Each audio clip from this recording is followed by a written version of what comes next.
Hello everyone, welcome back to my channel. आज की video में हम डिस्कस करेंगे कि अगर आपने इग्नू में एडमिशन लेने के टाइम पर कोई भी मिस्टेक कर दी थी, जैसे कि कोई भी डिटेल आपने फिल कर दी थी और बट अब एडमिशन कंफर्म हो चुका है और अब आपको उसको ना चेंज करवाना है या कुछ करेक्शन करवानी है, तो आज हम इसी बेसिकली इसी चीज़ पर हम बात करने वाले हैं। तो कैसे आप इग्नू में अपना नाम, डीवी या father name, mother name, email ID, mobile number, ये जितनी भी चीजें होती हैं, जो भी आपकी पर्सनल डिटेल्स होती हैं, या जो region centre, study centre, exam centre वगैरह वगैरह जो भी होते हैं, तो इन चीजों को अगर आपने गलती से कुछ मतलब मिस्टेक हो गई थी फिल करते हुए, तो उनको कैसे करेक्ट कर सकते हो आप, इसी टॉपिक पर हम बात करने वाले हैं आज। ठीक है, तो वीडियो में पूरी वीडियो में बने रहना। वीडियो काफी इंपॉर्टेंट होने वाली है, तो चलो स्टार्ट करते हैं। सबसे पहली बात तो आप ये देख सकते हो कि जब भी आप एडमिशन फॉर्म भरते हो ना, तो उसको 2-3 बार जो है वो थोड़ा सा वेरीफाई कर लिया करो। वेरीफाई इसलिए कि जैसे आपने कोई भी डिटेल डाली है, तो उसमें अपना जब फादर नेम होता है, मदर नेम, या अपना खुद का नाम भी जब आप उसमें फीड करते हो या सेव करते हो, तो कई बार उसमें मिस्टेक हो जाती है। तो कोई बात नहीं, गलतियाँ होती रहती है, तो गलतियों को सुधारा भी जा सकता है। तो ये चीज़ें हो गई, एक तो नेम के बारे में हो गई। अब कुछ चीज़ें हम डिस्कस कर लेते हैं, जैसे आपकी पर्सनल डिटेल्स। अगर आपको कोई भी पर्सनल डिटेल में अगर आपका एरर है, जैसे कि फादर नेम या मदर नेम डीओ हो गया, तो इसको चेंज कैसे कर सकते हैं? देखो, इसके दो तरीके होते हैं चेंज करने के लिए। सबसे पहले आप रीजन सेंटर से आपने एडमिशन लिया है, जिस भी रीजन सेंटर से आपने एडमिशन लिया है ना, उस स्पेसिफिक रीजन सेंटर का ईमेल आईडी निकाल लेना। ठीक है, ईमेल आईडी सबके पास होता ही है, तुम्हारे आईडी पे भी होगा, तुम्हारे जो फॉर्म भरते हो उस पे भी होता है। तो ईमेल आईडी कैसे निकलेगा? सिंपल सा, किसी भी रीजन सेंटर की जब भी आप एडमिशन भरते हो, तो ठीक है, उसके सारे फॉर्म वगैरह पर होता है। और दूसरी बात ये होती है कि जब आप एग्जाम्पल अगर मैं दूँ, फॉर एग्जाम्पल आई मीन कि मान लो आपने दिल्ली से कोई फॉर्म भरा है, दिल्ली से आपने तो दिल्ली 2 सिलेक्ट किया है या 3 किया है, जो भी है वट, वो आपका स्टडी सेंटर हो गया। ठीक है, तो इग्नू की वेबसाइट आपके जो गूगल टू उनकी वेबसाइट खुलेगी। गूगल पे जब सर्च करोगे ना आप, तो रीजन सेंटर दिल्ली 2 करके जब आप करोगे, तो वहाँ पे वेबसाइट खुल जाएगी। तो वहाँ से जो रीजन सेंटर होगा ना, ऑफिशियल ईमेल आईडी है, वहाँ पर आपको मिल जाएगा। उस ईमेल आईडी पर आपने रजिस्टर्ड ईमेल से एक मेल आपको लिखना पड़ेगा। मेल में क्या लिखना होता है?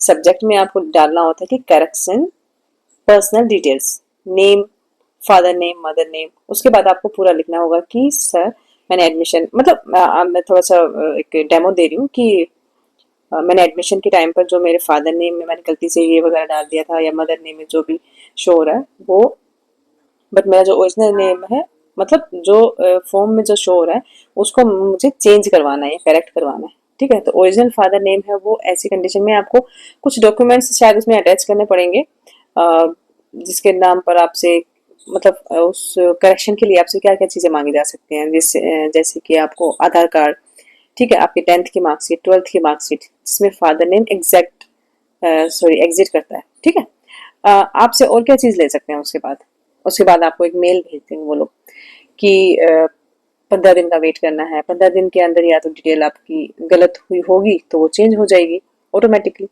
और दोबारा आईडी कार्ड आपको डाउनलोड करा देंगे वो। ठीक है, ये दो चीज़ें हो गई। अच्छा, अपने डैशबोर्ड पर जाके देखना तो डिटेल आपको ठीक मिलेगी, वरना 15 दिन के बाद वहाँ से आपको एक मेल आ जाएगा दोबारा से। ठीक है, तो मेल में क्या होगा कि अगर मान लो 15 डेज के अंदर अंदर आपका वो चीज़ें मेल नहीं आती हैं, तो इस कंडीशन में आपने क्या करना है कि आफ्टर 15 डेज फिर एक बार आपको रीजन सेंटर आपने विजिट कर लेना है, और रीजन सेंटर जाना, अपने डॉक्यूमेंट्स साथ में ले जाना, जो जो मैंने बताया ना अभी, वो सारे डॉक्यूमेंट साथ ले जाना, अपना आईडी कार्ड ले जाना, और वहाँ जाकर आप उनसे बोल सकते हो कि अपने एडमिशन फॉर्म की जो प्रिंट आउट निकलवाया है, तो मैंने जो डिटेल डाली है उसमें वो थोड़ी सी गलत हो गई है। तो वहाँ पे आप जब ये सब चीज़ें बताओगे, तो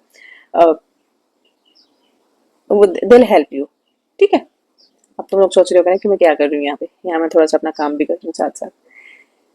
सो आप वहाँ पे बता देना कि कुछ चीज़ें मुझसे गलत सिलेक्ट हो गई थी, या उसमें मैंने भर दिया था उसमें, तो मुझे उनको ठीक करवाना है, करेक्शन उसमें करेक्शन करवाना है। ठीक है, तो आप उसका डॉक्यूमेंट अटैच करके सबमिट कर देना, जो जो वो आपसे मांगेंगे सबमिट कर दोगे। एक वही 15 डेज मैक्सिमम में ये चीज़ आपको शॉर्ट आउट हो जाएगी। तो ये होती है पर्सनल डिटेल की बात। अब आते हैं कि mobile number, email ID, change करने को लेकर। तो देखो काफ़ी सारे स्टूडेंट ऐसे हैं जो एडमिशन के टाइम पे गलत मोबाइल डाल देते हैं, गलत डाल देते हैं, या यूँ कहो कि 1-2 डिजिट जल्दबाजी में कम लिख देते हैं। ठीक है, तो उसको चेंज करने के लिए काफ़ी बच्चे जो एडमिशन के टाइम पे ये गलती तो करते ही हैं। होता क्या है कि जैसे खासकर वो बच्चे जो साइबर कैफे से एडमिशन लेते हैं, क्योंकि काफ़ी बच्चों के पास उस टाइम मोबाइल अवेलेबल नहीं होता। तो अब मान लो कि साइबर कैफे में आप साइबर कैफे से करवाते हो और वो काफ़ी दूर है, ठीक है, तो आप फ़ोन ले जाओगे या आपसे कुछ भी मतलब डिटेल मांग सकते हैं कि अपना मोबाइल नंबर या ओटीपी बताओ। आपने अपना ठीक है या ईमेल आईडी बता दिया, तो अपना जो ईमेल आईडी बनाए, अगर मान लो ईमेल आईडी भी नहीं बनाई है, वैसे तो आज के टाइम में ऐसा कोई है नहीं क्योंकि सभी बच्चों के पास ईमेल आईडी होती है। तो ऐसी कंडीशन में क्या करेंगे कि जो साइबर कैफे वाला था वो अपनी ईमेल आईडी से अपनी ईमेल आईडी दे देगा और मोबाइल नंबर भी अपना ही डाल देगा, क्योंकि देखो एडमिशन करवाना है तो उसके रिगार्डिंग उसको फीस मिलेगी। क्योंकि ऐसी कंडीशन में होगा क्या, अब मोबाइल नंबर तो उसका लगा हुआ है क्योंकि आप साइबर कैफे से करवा रहे हो, तो जो भी इन्फॉर्मेशन होगी ना वो उसके फ़ोन पे जाएगी। या कुछ कंडीशन में होता है कि आप एडमिशन के टाइम पर जो फादर वाला जो मोबाइल नंबर लगा देते हो, कई बार फादर का नंबर दे देते हो, होता है फैमिली में ऐसा भी होता है, या मदर का दे देते हो या किसी भी फैमिली मेम्बर का दे देते हो, जिससे आप मान लो आप उसको यूज़ नहीं करते हो, रिचार्ज नहीं करवाते हो, तो पर्सनल की जगह जैसे कोई भी मोबाइल नंबर जो लगा रहे हो वो या तो मिसप्लेस हो जाता है, या ऐसी कंडीशन में क्या होता है कि ईमेल आईडी ब्लॉक हो जाती है। अब मोबाइल नंबर गलत आपने डाल दिया, उसको चेंज करवाना भी चाह रहे हो, तो इसके 2 मेथड है। पहले मेथड में आपको वही सेम कंडीशन रीजन सेंटर में आपको मेल भेजना है ईमेल पे, और मेल भेजने पे ये जो मेल आप भेजोगे ना, या ये रजिस्टर ईमेल से होना चाहिए। रजिस्टर ईमेल मीन्स जो वर्किंग कंडीशन में है। तो अब सबसे बड़ा सवाल ये है कि ईमेल जो है वो ब्लॉक हो चुका है, या वो ईमेल के पासवर्ड को तुम लोग भूल चुके हो, है ना? तो फिर ऐसी कंडीशन में कैसे भेजेंगे? तो ऐसी कंडीशन में होता क्या है कि प्रॉब्लम ज़्यादातर जो आती है वो इग्नू में उन्हीं बच्चों की हेल्प करता है। देखो इग्नू जो रजिस्टर्ड ईमेल से मेल भेजते हैं, अगर आपका ईमेल और मोबाइल नंबर गलत है, दोनों ही नंबर गलत है, और जो ईमेल जो है ना वो आपका ब्लॉक हो गया है, मतलब फ़ोन नंबर भी गलत डाल दिया और जो ईमेल आईडी है वो ब्लॉक हो चुकी है और आप नहीं भेज पा रहे हो, तो ऐसी कंडीशन में आप एक काम कर लेना कि आप किसी अदर ईमेल से एक बार मेल डाल के देख लेना और मेल का रिप्लाई आपको मिल जाएगा। आपको यही तो बोला जाएगा ना कि या तो आप रजिस्टर ईमेल से करिए, और अगर आपको अ, ये समझ लो कि अगर ईमेल ही हो चुका है, दूसरी कंडीशन अगर मेल का जवाब नहीं देते हैं, या कंडीशन मतलब करेक्शन आपका नहीं हो पाता, या ईमेल भेजने के बाद किसी अनदर ईमेल से मोबाइल और ईमेल करेक्शन नहीं हो पाता है, आपको रीजन सेंटर जाके इन चीज़ों को चेंज करवा सकते हो। ठीक है, यहाँ तक हो गया ना। तीसरी चीज़ आती है कि देखो फॉर एग्जांपल ये भी होता है कि अगर आप जब रीजन सेंटर जाते हो ना, तो इन चीज़ों को चेंज करवा सकते हो और थोड़ा सा आपके लिए इजी हो जाता है वहाँ पे जाके, क्योंकि आप वहाँ पे अपनी कंडीशन बताओगे कि मैं स्टूडेंट हूँ और मेरा आईडी कार्ड ये है, मुझे ईमेल चेंज करवाना है, तो आपसे वो यही बोलेंगे कि रीज़न क्या है, रीज़न पूछेंगे, सिंपल सी बात है। तो आप ये कह सकते हो कि मेरा जो ईमेल है वो ब्लॉक हो गया है, मोबाइल नंबर था, अ, आपको करेक्शन फॉर्म दिया जाएगा, मतलब मोबाइल नंबर भी तो गलत हो गया ना आपसे, तो उसके लिए वो क्या करेंगे, आपको करेक्शन फॉर्म दे दिया जाएगा, उसमें उसको आप भरोगे, सबमिट करोगे, नया ईमेल मेंशन कर देना, और वही 15 डेज के बाद आपकी जो ईमेल और जो मोबाइल नंबर है ये दोनों ही चीज़ें आपकी चेंज कर देंगे। ठीक है, अब आ जाते हैं कि एड्रेस कैसे चेंज करोगे। एड्रेस पे भी तो प्रॉब्लम होती है ना, कई बार गलत एड्रेस कर देते हो। ये थोड़ा सबसे बड़ा प्रॉब्लम हो जाता है कि देखो इसके पीछे रीजन ये होता है कि एक्चुअली इग्नू के अंदर ना पिछले साल भी जैसे मतलब हर साल थोड़ा सा हो जाता है कि इजीली जो है ना एड्रेस वगैरह चेंज होता नहीं है, तो ये भी एक काफ़ी इम्पोर्टेंट चीज़ है। और कि आप एडमिशन के टाइम पे एड्रेस जब आप एडमिशन लेते हो ना तब आपसे एड्रेस मांगा जाता है। तो पता आप जो स्टूडेंट एडमिशन के टाइम पे ना किसी और गली में जैसे मान लो रहते हो और वो एडमिशन ले लिया, अब उन्होंने वहां से मान लो आप फॉर एग्जांपल आप कहीं रेंट पे रहते हो, ठीक है, अब आपने फॉर्म भरा तब तो आप किसी और सोसाइटी में थे या कहीं भी थे, लेकिन जब एडमिशन आपने ले लिया उसके बाद आपने वो जगह वहां से आपने चेंज कर दिया, आपने एड्रेस चेंज कर दिया और किसी अदर सोसाइटी में आप चले गए किसी भी रीजन से, अब आपको एड्रेस चेंज कराना है, तो देखो आपको 2-3 चीज़ों की ज़रूरत होगी। पहली तो ये कि प्रोविज़नल और जो मार्कशीट जो है, प्रोविज़नल मार्कशीट जो आपके एड्रेस पे आएगी। दूसरी जो आपकी स्टडी मटेरियल है, वो आपके एड्रेस पे आएगा, ये तो पता है ना, बेसिक सी बात है। तीसरी बात ये है कि आपकी डिग्री है ना, वो भी आपके एड्रेस पर ही आएगी। बट डिग्री के टाइम पे आपको मौका दिया जाता है, एक चांस दिया जाता है कि आप अपना एड्रेस चेंज करा सकते हो। आपको कहाँ अपनी डिग्री मंगवानी है, ठीक है ना। बट प्रोविजनल और मार्कशीट जो है ना, वो जो आपका रजिस्टर्ड एड्रेस है, उसी एड्रेस पर आपको भेजा जाता है। ये चीज़ ठीक है। तो अब वही बात है कि आपके स्टडी मटेरियल की, तो स्टडी मटेरियल आपके रजिस्टर्ड एड्रेस पर आ जाएगा, ठीक है। दूसरी चीज़ ये है कि एक और जो रीज़न आता है चेंज कराने का, ऐसी कंडीशन में आपको क्या आता है, उसमें आपको थोड़ा सा ये करना पड़ता है कि आपको जो बिजली का बिल होता है ना, आपका इलेक्ट्रिसिटी बिल, जहाँ भी जिस भी एड्रेस पर आप रह रहे हो, वहाँ का जो इलेक्ट्रिसिटी बिल हो गया या फिर पानी का बिल हो गया, वो लेकर जाना पड़ेगा। अपना एक आईडी प्रूफ लेके जाना, और जाकर वहाँ पे रीजन सेंटर तो जाना ही है, ठीक है। वहाँ जाके आपको ये मतलब ये सारी चीज़ें लेके जानी पड़ेगी।